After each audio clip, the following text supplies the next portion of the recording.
Hey, you've reached the Johnsons. Leave a message. This is Principal Lambert calling.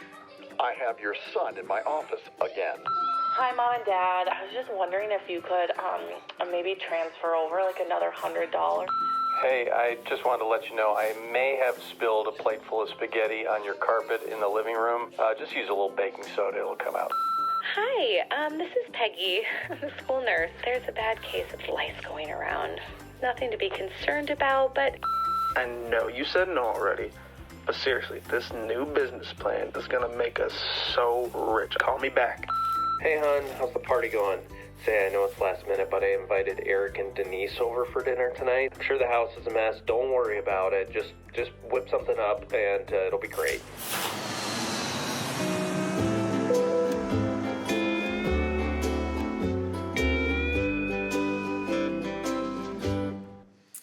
All right, well, I've got good news for you. The days are getting longer. It's true, they are. Summer's right around the corner, I'm telling you.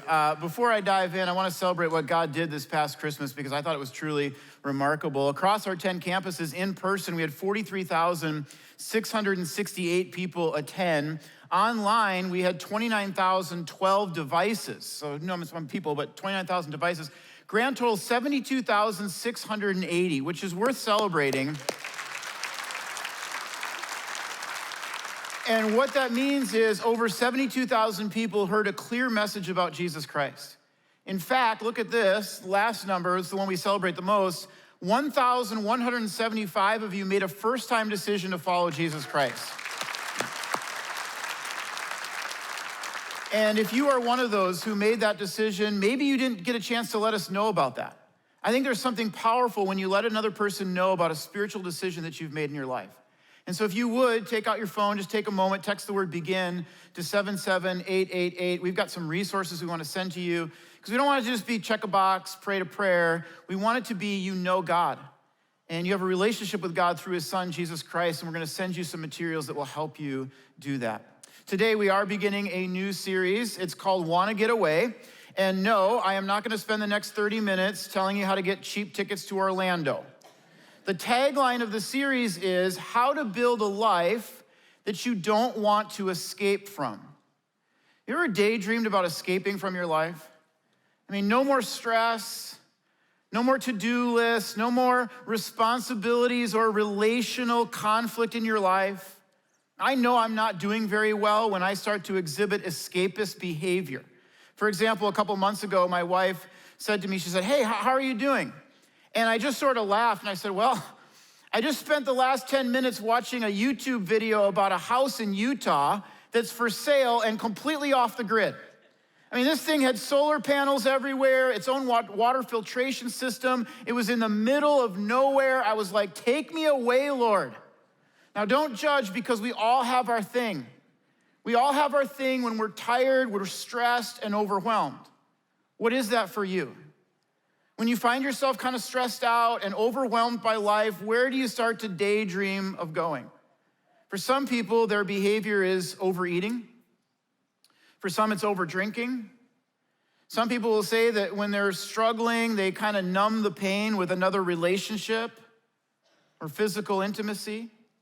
A lot of people, it's binging Netflix or just surfing on social media. Now, notice that none of those things that I just mentioned, at least, in of themselves are bad things. It's not bad to eat or go on social media, but when they begin to consume your life, when we're turning to them as a way to numb the pain and escape the realities of our life, that's when they become a problem. So again, when you're tired, when you're overwhelmed, when you're stressed, what is your escapist behavior of choice? I think just knowing can help. In this series, we're gonna try to offer something better than a week at the beach. Because as author Carey Nieuwhof says, time off won't heal you when the problem is how you spend your time on. Some of us think, I just need to get a vacation. I just need to take a week off. That's not gonna solve the problem. If the problem is the pace of your life. Time off won't solve the problem when the problem is how you spend your time on. Jesus didn't offer us a vacation or an escape. Jesus offered us something far better. Here's what Jesus offers. He says, come to me, all you who are weary and burdened. I want to ask you today, how many of us here are weary or burdened? He says, come to me, all you who are weary and burdened, and I will give you rest. Take my yoke upon you and learn from me, for I am gentle and humble in heart, and you will find rest for your souls. A yoke was and is a piece of farming equipment that was used to join two oxen together for the purpose of plowing a field.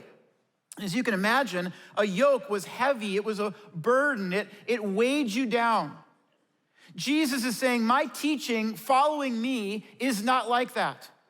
When you follow me and my teaching, it's not going to be a burden to your life. It's going to bring you rest.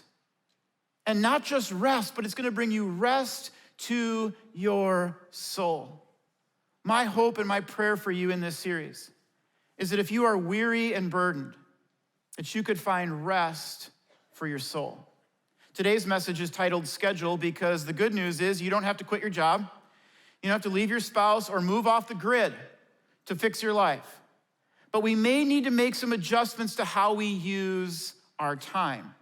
This past summer, our family went out to Montana for a week. We were not off the grid, okay? I would actually die if I tried to do that in real life. But while we were there, we rented mountain bikes one day. And I would say that the trail we were on was easy to intermediate. I saw some people like going straight down mountains, off jumps, something. I would break every bone in my body if I tried to do that. So we were on a trail that was easy to intermediate. It was about a 30-minute bike up. It was about 10 minutes down. I mean, we were flying, and it was so fun. It was like wind in your face. I felt like a little kid. I liked it so much that my son, Hudson, who's my second oldest son, he and I had gone together. We liked it so much, we convinced my oldest son, Micah, to come with us a second time. Micah is 17 years old, and he looked at me and he said, Dad, I haven't ridden a bike down the street in like 2 years. And now the first time I jump on a bike in 2 years, we're gonna go mountain biking down a trail? I said, you're gonna be fine. You're just gonna pick it right up. It's just like riding a bike. And so we went the 30 minutes up, and right before we were about to start heading down, and I don't know why I did this, but I turned to him and like my final words, this is like the only thing I said to Micah, I said, don't slow down or you're gonna lose momentum. It's like the one thing I wanted him to know, like don't slow down, just keep going. Hudson said, yeah, but that first turn, if you go too fast on that first turn, you're just gonna wipe out. I don't think he was listening. So we start out down the trail. Hudson went first because he wanted to go faster the second time than he'd gone the first time. I went second, Micah went third. About a quarter of the way in, I came around a sharp turn and Hudson had crashed into a tree. And he was getting up and he was like, and he had like cuts and bruises. He was fine. Then I thought to myself, wait a minute, where's Micah? And I looked behind me and he was walking his bike down the trail. And I went back to him and I said, what happened? And he showed me his hand and it was completely torn up. I mean, it was like, ooh, kind of thing. I said, what happened? He said, you told me not to lose momentum. Hudson took one look at his hand and said, I'm gonna faint. He's like, I have to sit down. He turned snow white. So now I have one kid who's about to faint. I have another kid who has a serious hand injury. And so I did what I do. When I was desperate in life, I called my wife. Come get me, please, help me. Bring the minivan for me. Now, here's what I learned that day. I learned that when you go too fast, you crash. It happens in mountain biking, it happens in life. In fact, here's what's true about our pace in life. When your pace exceeds your capacity, you are headed towards a crash. The tricky part is that most of us, we don't realize that our pace is exceeding our capacity. So we tend to think, well, I'm good, I'm fine. I mean, yeah, sure, I can do this. Yes, I'll say yes to more of that. I've always wanted to do that. That's a great opportunity, and we just keep adding and adding and adding. And I'm telling you, eventually there's gonna be a crash. Eventually a marriage is gonna crash. A career is gonna crash. A reputation that took years to build up is gonna come crashing down in a moment. Think about it this way, we all have loads, and we all have limits. Your load is your responsibilities in life. So this would include your job, school, sports, any to-do list. I mean, just anything that you have a responsibility to do. A limit is our capacity in life. This would include things like time and money and energy. Those are not unlimited, they're limited. You only have so much time, you only have so much energy. When your load exceeds your limit, you are headed towards a crash. When our responsibilities outweigh our capacities, we are headed towards a crash. The problem is many of us don't know what our limit is. This is especially true if you're in your 20s and 30s. I watch people in their 20s and 30s all the time, and they're just building their career, and they're building their family, and they just keep saying yes.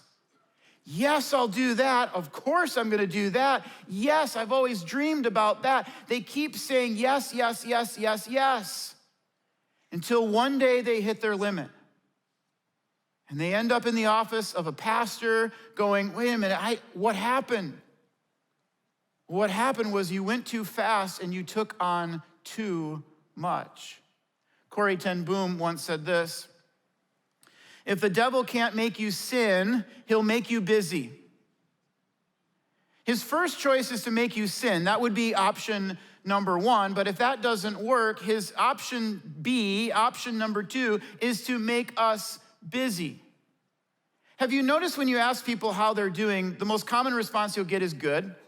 But what's the second most common response you'll get? Busy. And it doesn't matter their age, their gender, their ethnicity, their season of life, busy.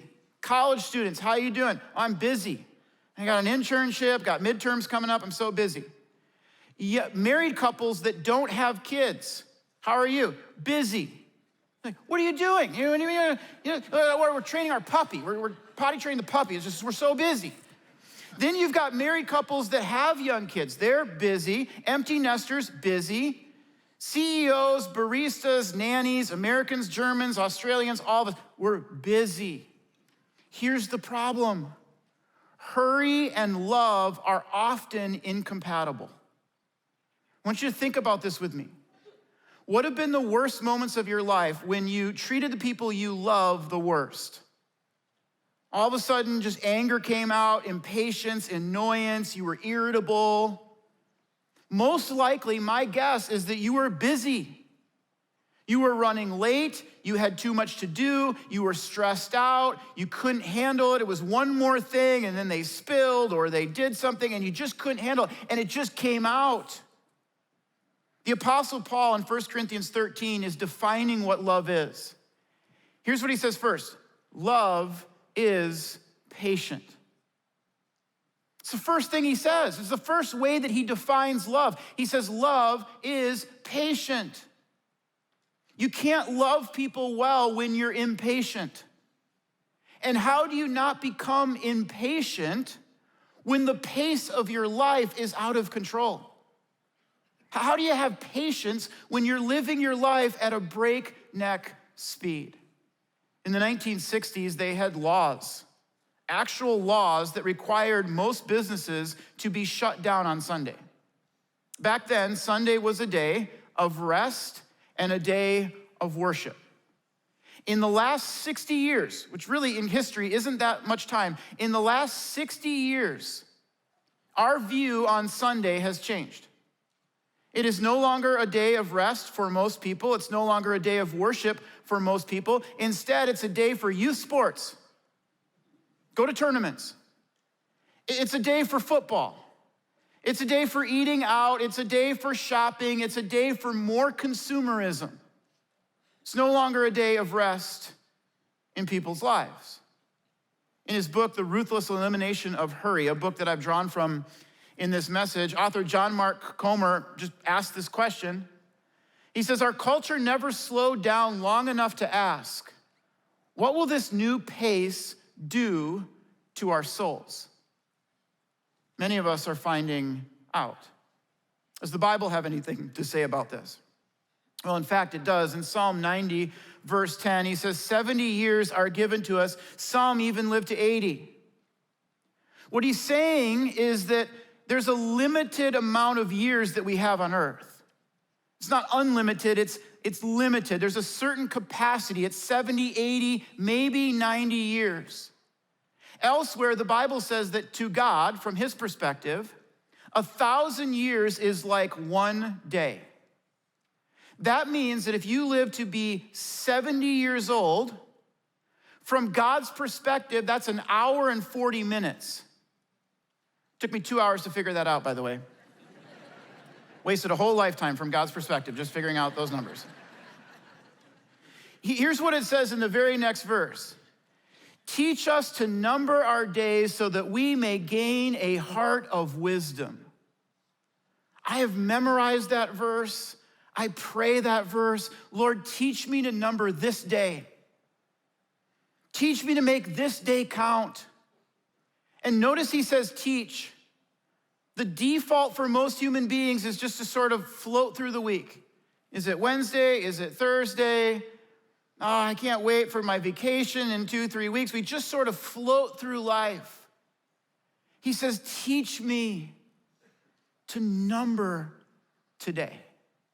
Ephesians chapter 5, verse 15 says, be careful how you walk. Doesn't say run. He says, be careful how you walk, slow down, not as unwise people, but as wise, making the most of your time, because the days are evil. My question is, how do you do that? How do you make the most of your time? The 70, 80, 90 years that you have on earth, how do you make the most of your time? Especially when you're living in a culture that is perpetually busy, that perpetually wants us to go faster and hurry more. Here's 3 suggestions. The first one is this: throne before phone. I was talking to Dave Holvig, who heads up our worship ministry department, and I was asking him, I said, Dave, what's God been doing in your life lately? And I know him well enough to ask that kind of question, and he looked at me and he said, throne before phone. I said, what? He said, throne before phone. He said, I've been trying to read through the Bible this year. I want to read through the whole Bible in 1 year. I've got a Bible reading plan. I'm following along with it. He said, but here's what I've noticed is the problem. I find myself waking up in the morning and the first thing I do is get on my phone. And I start checking emails and I start returning text messages and I start finding out what happened while I was sleeping. And by the time I get done with all of that, I don't have time for God. And so he said, often I come up with these little phrases that will help me to remember and to motivate me. And so I came up with this phrase, throne before phone. Before I get on my phone, I want to go before the throne of God. Before I jump into my work that day and start getting all the things done that I need to try and get done, I am going to get before God. And I'm going to read the Bible and let God speak to me. And I'm going to pray and I'm going to talk to God and I'm going to spend time with him. I'm going to put the throne of God before my phone. What if every single one of us across 10 campuses and those of you online, what if every single one of us this year said throne before phone? Before I jump on my phone, I am going to get before the throne of my God. See, what often happens to a lot of us is when we start to get tired and stressed and overwhelmed, the first thing to go is what we need the most. What I mean is I'll talk to people and they'll say, I'm just so stressed out and life is just so hard. I don't know how to cope with this. And I'll say, do you have a time every day just to catch your breath and to let God speak to you? Do you have a time every day to just talk to God like you would talk to a friend and a father? And the most common response I get is, no, I'm way too busy for that. I don't have time for that. I try to do it in the car, whatever. The first thing we need, the thing we need the most is the first to go. So what do we do instead? Netflix and wine, Taco Bell and scroll through our phone, which just delays the inevitable, which is an emotional crash. One author says that we are distracting ourselves into spiritual oblivion. What did Jesus do about this? I mean, this may surprise you, but Jesus was busy. Jesus didn't sit under a tree all day long just humming and thinking about the philosophies of life. He had people demanding his time. Jesus, come heal me, come heal my daughter, come teach to us, come visit us. In fact, in Luke's gospel, here's what Luke records. He says, the news about Jesus spread all the more, so that crowds of people came to hear him and be healed of their sickness. This was not a one-time off occurrence. This was frequent for Jesus. Now, I want to read you the very next verse. It says, Jesus often withdrew to lonely places and prayed. So here's all these crowds of people, and they're like, would you heal us? Would you teach us? And Jesus is like, I'm out of here. I'm going to get away. Not because he was an introvert and that was just his personality. Not because he wasn't getting away to Cancun or Florida. That's not what his soul needed. He wasn't going out and having a beer and watching the game. That's not what his soul needed either. What Jesus needed and what we need, maybe more than we even realize, is to get away and be alone with God. To put the throne before our phone. Years ago, there was an author named Nicholas Carr who was writing about the internet. The internet was just kind of coming on the scene, and he was sort of writing down his musings about what the internet was doing. And he said this, he said, what the internet seems to be doing is chipping away at my capacity for concentration and contemplation. He was right.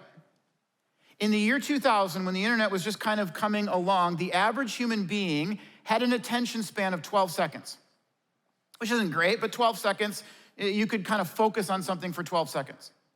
In the last 20 years, so now in 2020, the average human being has an attention span of 8 seconds. We went all these years where it's 12 seconds, 13 seconds, whatever it might be. And in the last 20 years, our attention span has dropped down to 8 seconds.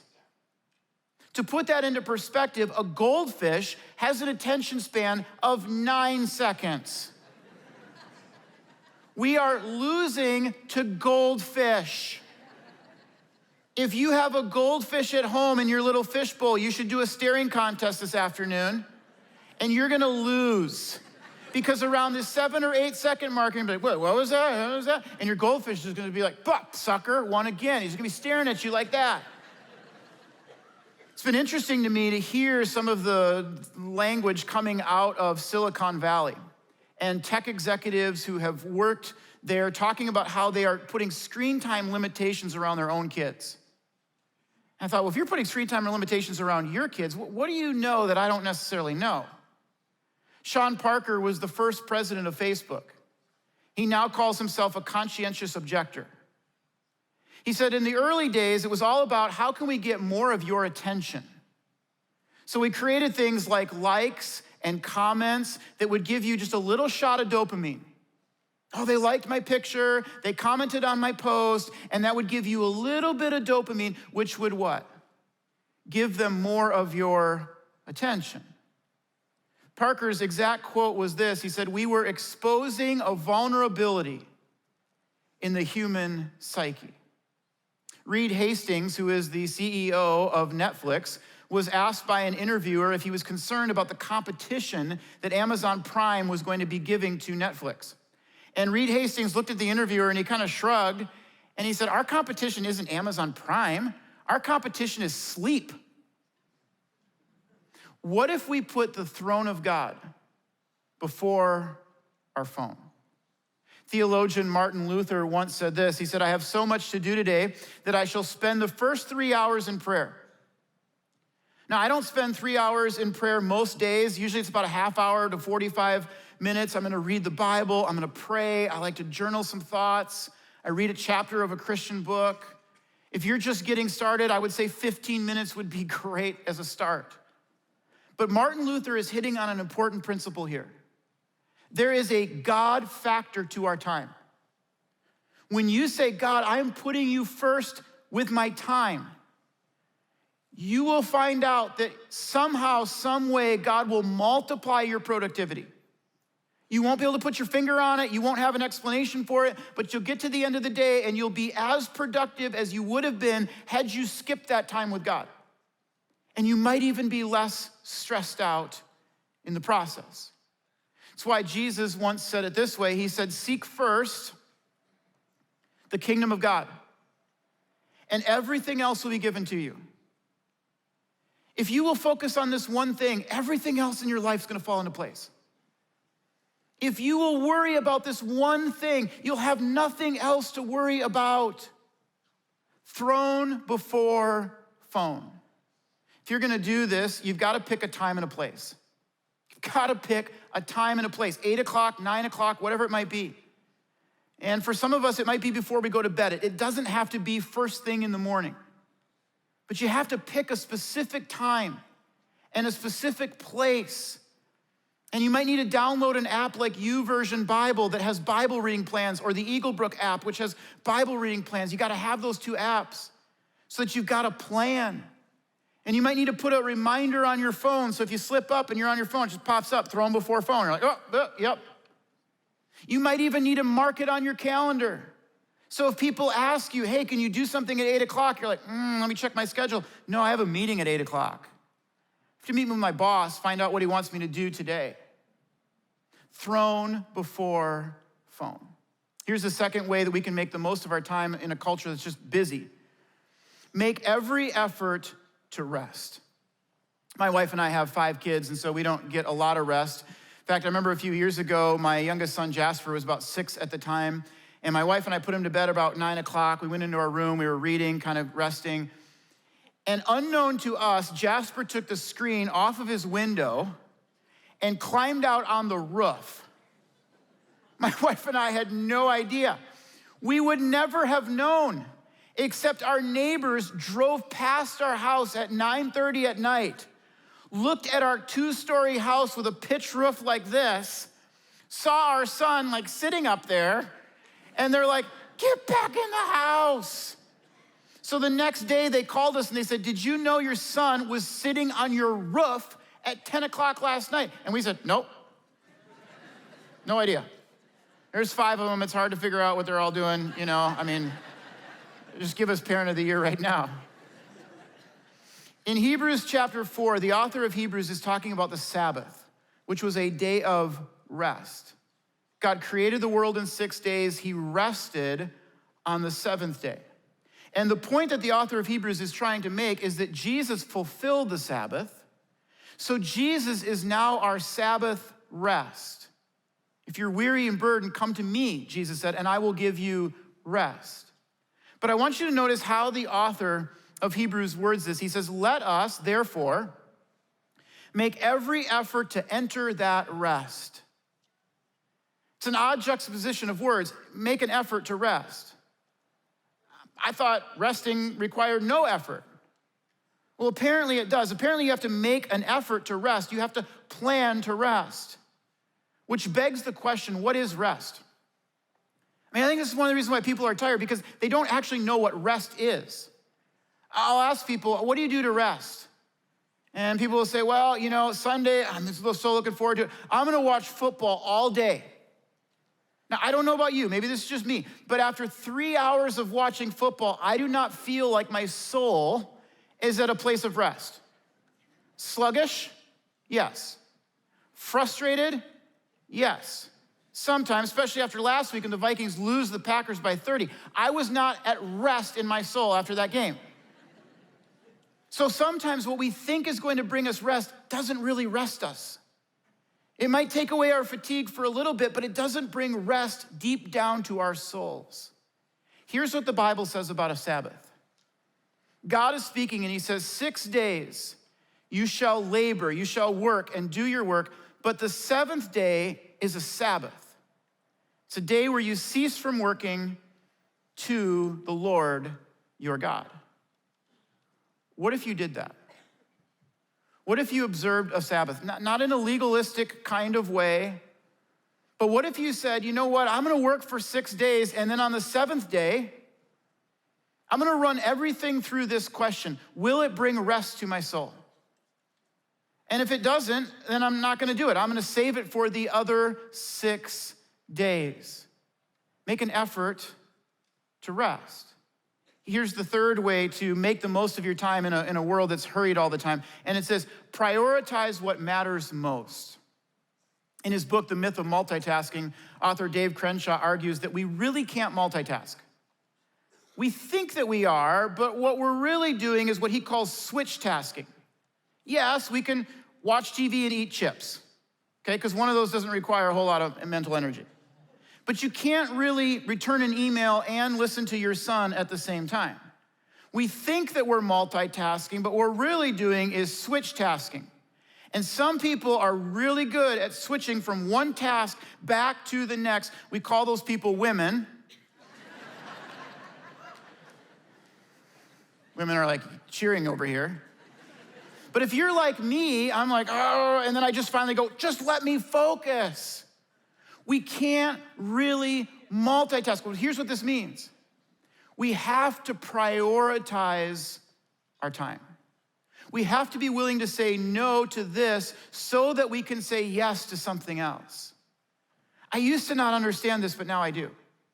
If I return every email, if I go to every social event or function or every invitation, if I go out to coffee with everyone who wants to catch up or have 5 minutes, I might not have time to finish the weekend message. And the same is true for you. If you let other people prioritize your time, you may miss out on the unique tasks that God has for your life. What are those? What are the unique tasks that God has for your life? Just this week, I wrote down 3 goals for this new year. And the key with goals is it doesn't do any good to write down a goal or a resolution. You have to ask how. How am I gonna do that? And then you have to ask when. When am I gonna do all the hows? And you have to put them on your calendar. One of my goals for this year was to really invest in the spiritual life of my 2 oldest sons. I thought they're gonna be leaving the house soon. I wanna disciple them. I want them to know why they believe and what they believe. And as their father, that is my unique task. They don't have another father to do that. That is my unique God-given role. And so I just put it on the calendar. God, I'm gonna take them out to eat or coffee on these days, and we're gonna talk about this. What are the unique tasks that God has for your life? Because I'll tell you what, I agree with author Kevin DeYoung. He says, we don't wanna disappoint hundreds of people we've never met, so we work all night and ruin the evening of the few people who depend on us every day. Fall of 2024. My oldest son will have graduated high school, and he may be moving out of the house off to college. That very same year, my youngest daughter is going to be starting kindergarten. My wife and I are already starting to cry. And people have told us it goes fast, and it does. And people have said to us, try to enjoy it. And I've tried. And people have said, don't miss the moments. And I've tried to do that as well. But life goes so fast on its own. You get 70, 80, 90 years. It's like a breath. It's here today, it's gone tomorrow. And I'll tell you, I don't want to spend those years trying to please hundreds of people I've never met and disappoint the people who need me the most. If you find yourself crabby and irritable and annoyed and impatient with the people that you love the most, that is a warning sign from God. That is God saying to you, slow down. Come to me. All you who are weary, all you who are burdened, come to me, and I will give you rest. Rest for your souls. Put the throne of God before your phone. Plan sometimes to rest, make an effort to rest. Prioritize the unique tasks that God has for your life. And if we did that, I believe we would begin to build a life that we didn't want to escape from. Let's pray together across all of our campuses.